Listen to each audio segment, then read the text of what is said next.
Hi guys, and welcome to the channel. In today's episode of LR Live, we're going to be fitting the defeater mat system from Exmoor Trim into our Project Defender 110.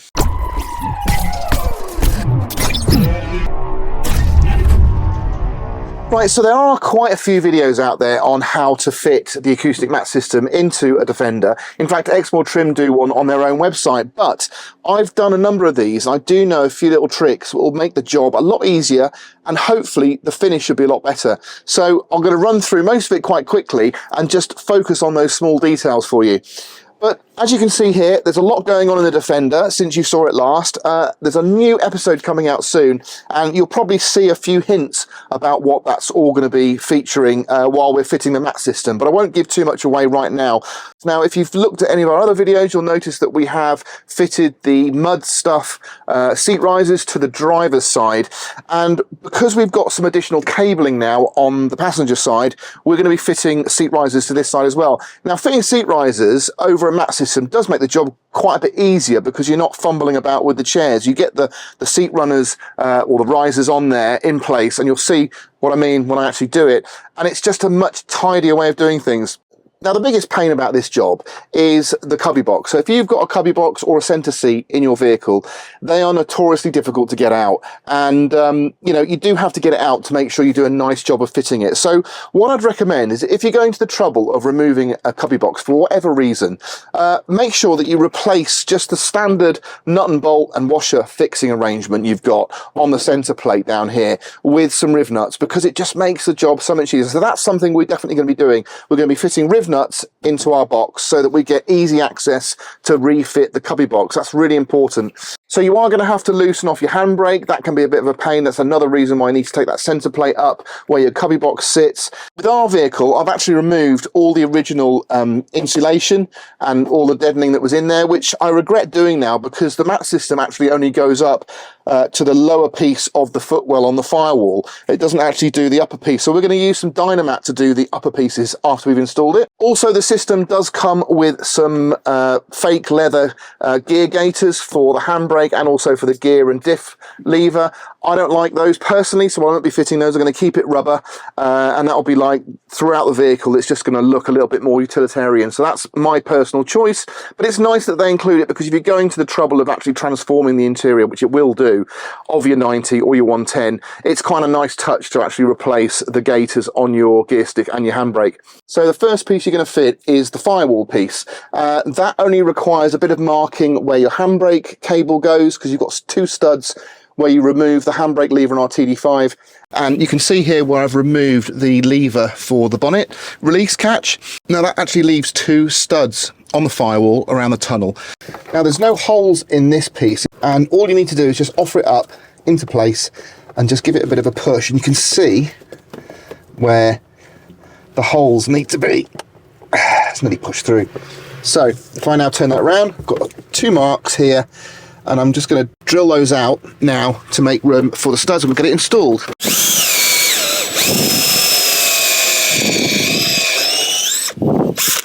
So one of the most important things I want to tell you to get hold of to make this job so much easier is a box cutter set. If you've got some of these in your toolbox already, this is what you need to use, because if you just go nice and slow, you'll be able to get much nicer holes cut rather than using a Stanley knife. That's what I've learned in the past. You just pilot it through here. Now if you wanted to, that's probably big enough, if I'm honest, for it, but I'm going to do it the same as the other one. Now if you do it on an old piece of wood, so we've got a wooden pallet here, the nice thing about this is you can keep your pilot position really well. So you just hold the rubber mat down, don't go too fast, but basically friction's your friend, and you can just get really nice cuts, and it's a lot easier than using a blade. And we're going to use this same technique on all the holes for all the mats, and I'll show you each one as we go along, and it's just going to make your job a lot easier.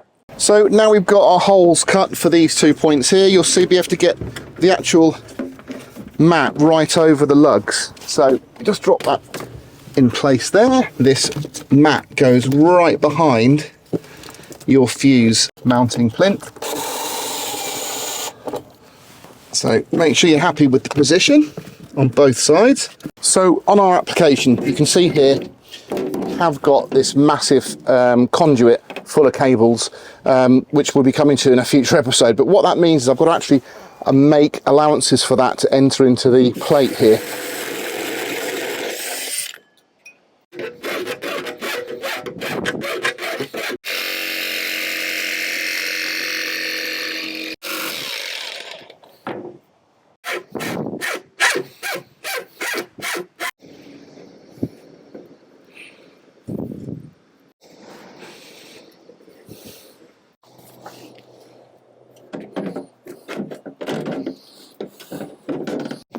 So we're just going to offer it into place at the moment, just to check what we have to trim. Okay, so we're going to have to cut here for our seat belt, but there's already a recess there, so that's not too bad. We can probably do that in situ. Everything else, pretty straightforward. So it's useful to have a big space to lay your mat out. Wood's always preferable. There's a few markings on here for areas like the Puma and what have you, but we're going to have to remove these corner pieces for our seat belts. Now we'll have to drill these out as well for our mounting the handbrake lever. So it's quite thin, and you'll find with this stuff, rather than try and hack your way through it, if you can stretch it, it naturally wants to split, which is why you've got to be a bit careful. So just score it and it will split off. Look, you haven't got to hack through the material itself. So these ones I want to do with our tool, and make sure you do it on the right side, because obviously there's allowances on both sides for handbrakes, depending on whether you're a left-hand drive or right-hand drive. So when that's in the vehicle, this is going to be the side of our handbrake, being a right-hand drive vehicle. So I'm just going to prop it there.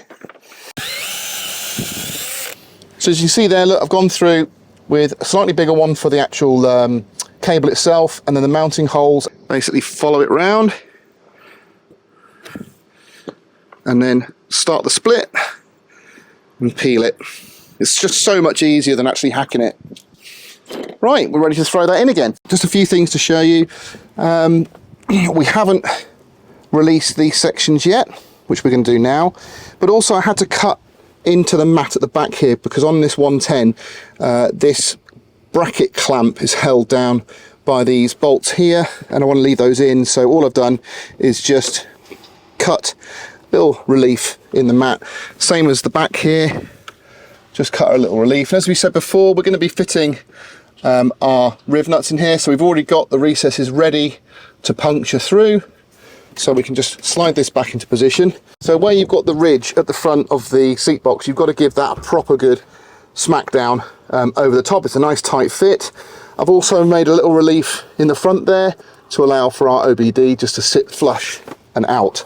So we're now going to put the tunnel and the mats in. So if you put your gear stick in third or first, just to allow you to get the mat slotted over the top, that makes life a little bit easier. Again, she's a big one, so it's quite heavy. So try not to damage as well your fuse board. Handbrake's going to be in the way on that side.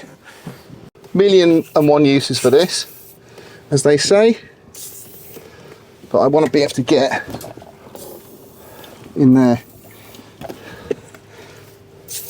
So we've managed to get it on at the front, and we're nicely lubed up at the back.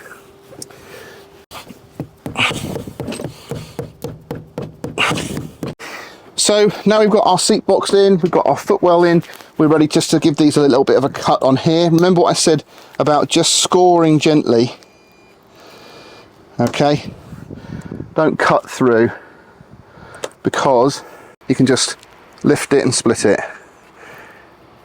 Okay, much tidier way of doing it. There we go. Now if you haven't seen how we install the mud stuff seat runners, I'll put a link above here and you'll be able to see what we've done. One thing I should mention is they do give you a load of these spaces to pack out this recess here before you actually fit it, and that works really well. Is it easy? No. Is it awkward? Yes. But it looks brilliant.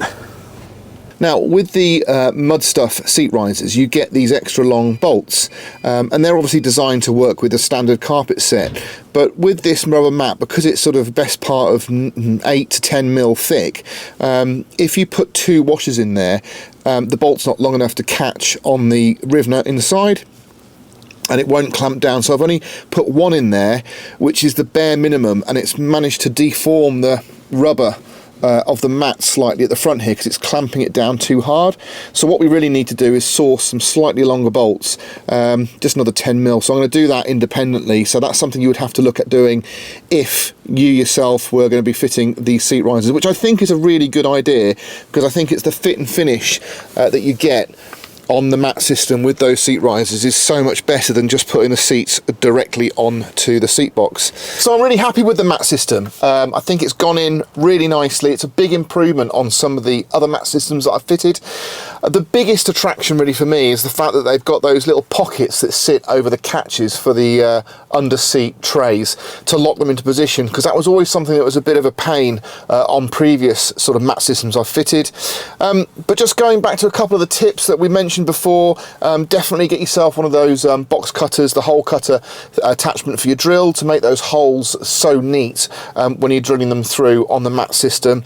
And also some WD-40 does help you slip the mat system over everything, so just have a little bit of that to hand as well. So those 2 little tricks will definitely help you. And the third little tip is obviously don't try and sort of hack your way through the material with a Stanley knife. Just give it a little score and then carefully peel it away, and it will split naturally, and that's a much better finish as well. Now we're going to be putting this mat system to the test very soon, because we've got an additional thing that we've done to the Defender.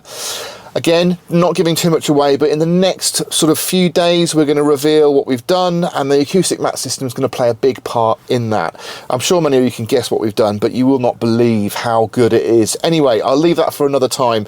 If you enjoyed the video, please do give me a thumbs up, subscribe if you haven't, and I'll catch you on the next one.